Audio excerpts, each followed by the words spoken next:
Armstrong வழக்கில் காவல்துறை பதிலளிக்க உத்தரவு பிறப்பித்திருக்கிறது நீதிமன்றம். கூடுதல் விவரங்களை செய்தியாளர் கிருஷ்ணமூர்த்தி வழங்க கேட்கலாம். கிருஷ்ணமூர்த்தி, இந்த வழக்கு தொடர்பாகவும் இந்த வழக்கில் நீதிமன்றம் பிறப்பித்திருக்கக்கூடிய உத்தரவு தொடர்பான விவரங்கள். வணக்கம்.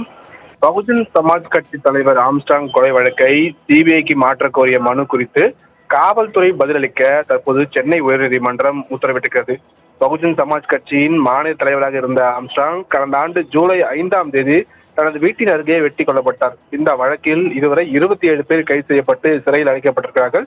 இந்த நிலையில் இந்த வழக்கை செம்பியம் காவல்துறையினர் நியாயமாக விசாரிக்கவில்லை என கூறி விசாரணையை சிபிஐக்கு மாற்ற கோரி பகுஜன் சமாஜ் கட்சியின் மாநில பொதுச் செயலாளரும் ஆம்ஸ்ட்ராங்கின் சகோதரருமான கீனஸ் ஆம்ஸ்ட்ராங் என்பவர் சென்னை உயர்நீதிமன்றத்தில் மனு தாக்கல் செய்திருக்கிறார்.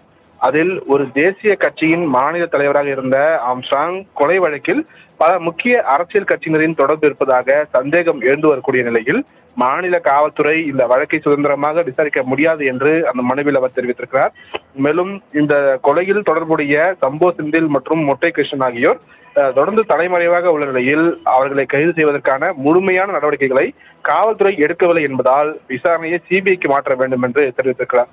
இந்த மனு நீதிபதி வேல்முருகன் முன்பு இன்று விசாரணைக்கு வந்தபோது காவல்துறை சார்பில் ஆஜரான வழக்கறிஞர் வழக்கில் குற்றப்பத்திரிகை தாக்கல் செய்யப்பட்டு விட்டதாக கூறினார்.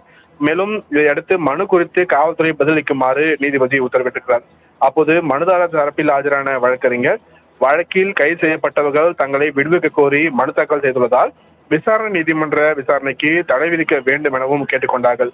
இதற்கு ஏற்க நீதிபதி மறுப்பும் தெரிவித்திருக்கிறார். சரவணன், தாங்கள் வழங்கிய தகவல்களுக்கு நன்றி கிருஷ்ணமூர்த்தி.